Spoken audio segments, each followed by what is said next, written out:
Hello friends, welcome to Diya Samayal. இன்னைக்கு என்ன சமைக்க போறேன்னா வஞ்சர கருவாடை வச்சு ஒரு தொக்கு தான் பண்ண போறோம். ஒரு ஸ்பூன் தொக்கு போதும், ஒரு தட்டு சோறு ஈஸியா காலி ஆயிடும். இந்த கருவாடை தொக்கு நம்ம ரசம் சாதம், கீரை சாதம், சாம்பார் சாதத்து கூட வச்சு சாப்பிட்டோம்னா செம்ம டேஸ்டா இருக்கும். வாங்க எப்படி செய்யறதுன்னு பார்க்கலாம். சமையல் அறைக்கு போறதுக்கு முன்னாடி இப்பதான் ஃபர்ஸ்ட் டைம் என் சேனலை பாக்குறீங்கன்னா என் சேனலை சப்ஸ்கிரைப் பண்ணிட்டு பக்கத்துல இருக்க பெல் ஐக்கானை கிளிக் பண்ணிட்டு வாங்க.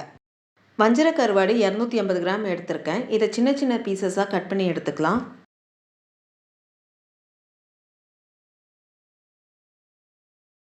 கருவாடை இந்த சைஸ்க்கு கட் பண்ணி எடுத்துக்கோங்க. அப்போ தான் மசாலா ஊறி சாப்பிட்றதுக்கு நல்லா டேஸ்ட்டாக இருக்கும். இப்போ கட் பண்ண கருவாடை ஒரு பாத்திரத்துக்கு மாற்றிக்கோங்க.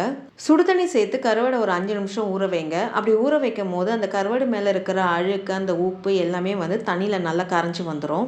கருவாடை 5 நிமிஷம் சுடு தண்ணியில் ஊற வச்சாச்சு. இப்போ ஒவ்வொரு கருவாடை எடுத்து மேலே நல்லா க்ளீன் பண்ணி எடுத்துக்கோங்க. கருவாடு ரொம்ப சாஃப்டானது, அதனால கொஞ்சம் பார்த்து அழுத்தாமல் பக்குவமாக கழுவி எடுத்துக்கோங்க.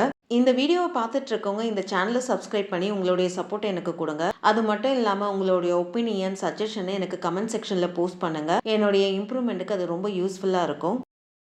கருவாடு நல்லா க்ளீன் பண்ணி எடுத்தாச்சு. இப்போ சாதா தண்ணியில் ஒரு அலசி ஒரு பிளேட்டில் எடுத்து வச்சுக்கோங்க. இப்போ நம்ம கருவாடு தொக்கு பண்ண ஆரம்பிக்கலாம். வஞ்சர கருவாடு தொக்கு பண்ண ஒரு பேன் எடுத்துக்கோங்க. பேன் நல்லா சூடான பிறகு 2 டேபிள் ஸ்பூன் எண்ணெய் சேர்த்துக்கோங்க. எண்ணெய் சேர்த்து நல்லா சூடான பிறகு 1/4 ஸ்பூன் கடுகு சேர்த்துக்கோங்க. 1/4 ஸ்பூன் உளுந்து சேர்த்துக்கோங்க. கடுகு நல்லா வெடிக்குது. இப்போ 3 காஞ்ச மிளகாய் சேர்த்துக்கோங்க. கொஞ்சம் கருவேப்பிலை சேர்த்துக்கோங்க. 2 பெரிய வெங்காயத்தை பொடிசாக நறுக்கி எடுத்துருக்கேன், அதை இதில் சேர்த்துக்கலாம். வெங்காயத்தை நல்லா பொன்னிறமாக மாறுற அளவுக்கு நல்லா வதக்கி விட்டுக்கலாம். வெங்காயம் வதங்கி லைட்டாக கலர் சேஞ்ச் ஆகி வருது. இப்போ இதில் 1/2 ஸ்பூன் இஞ்சி பூண்டு பேஸ்ட்டு சேர்த்துக்கோங்க. இஞ்சி பூண்டு பேஸ்ட்டு சேர்த்து அதோடைய பச்சை வாசனை போகிற அளவுக்கு நல்லா வதக்கிக்கோங்க. இஞ்சி பூண்டோடைய பச்சை வாசனை போய் வெங்காயம் நல்லா வதங்கி வந்திருக்கு. இப்போ இதில் ட்ரை மசாலாவை சேர்த்துக்கலாம். 1/4 ஸ்பூன் மஞ்சப்பொடி சேர்த்துக்கோங்க. 1 ஸ்பூன் மிளகாப்பொடி சேர்த்துக்கோங்க. 1 ஸ்பூன் காஷ்மீரி மிளகாப்பொடி சேர்த்துக்கோங்க. 1/2 ஸ்பூன் தனியாத்தூள் சேர்த்துக்கோங்க.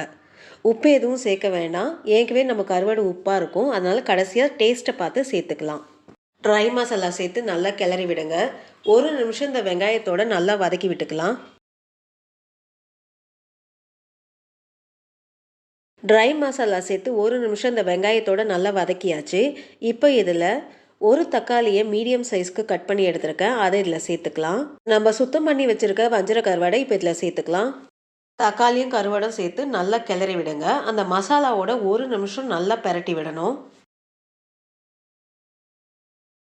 வஞ்சர கருவாடை 1 நிமிஷம் இந்த மசாலாவோட நல்லா கிளறி விட்டாச்சு. இப்போ இதில் 1 கிளாஸ் தண்ணி சேர்த்துக்கோங்க. தண்ணி சேர்த்து நல்லா கிளறி விடுங்க. தண்ணி சேர்த்து கருவாடை நல்லா கிளறி விட்டாச்சு. இப்போது மூடி போட்டு ஒரு 5 நிமிஷம் லோ ஃப்ளேமில் கருவாடை நல்லா வேக விடலாம். 5 நிமிஷம் லோ ஃப்ளேமில் நல்லா வேக விட்டாச்சு. இப்போ மூடியை திறந்து பார்ப்போம். அந்த கருவாடில் இருக்க தண்ணியெல்லாம் நல்லா இறங்கி அந்த மசாலாவோட நல்லா கொதிச்சு வந்திருக்கு. இப்போ நல்லா கிளறி விட்டு உப்பு செக் பண்ணிக்கோங்க.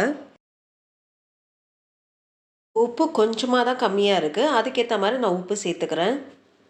தேவையான அளவு உப்பு சேர்த்து நல்லா கிளறி விடுங்க. நல்லா கிளறி விட்டு மூடி போட்டு ஒரு 5 நிமிஷம் மீடியம் ஃப்ளேமில் இதை நல்லா வேக விடலாம். அப்பப்போ மூடியை ஓப்பன் பண்ணி நல்லா கிளறி விட்டுக்கோங்க.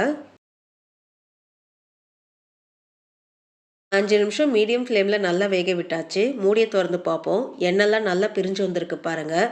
கருவாடு தொக்கை நல்லா கிளறி விடுங்க. 1 நிமிஷம் ஹை ஃப்ளேமில் கருவாடு தொக்கை நல்லா கிளறி விட்டு அடுப்பு ஆஃப் பண்ணிவிடுங்க. இந்த வீடியோ உங்களுக்கு பிடிச்சிருக்கும்னு நினைக்கிறேன். அப்படியே ஒரு லைக்கை தட்டுங்க. மறக்காமல் என் சேனலை சப்ஸ்கிரைப் பண்ணிவிட்டு பக்கத்தில் இருக்க பெல் ஐக்கானை கிளிக் பண்ணுங்கள். வரும் நாட்கள் இனிதே அமைய நல்வாழ்த்துக்கள். நன்றி, வணக்கம்.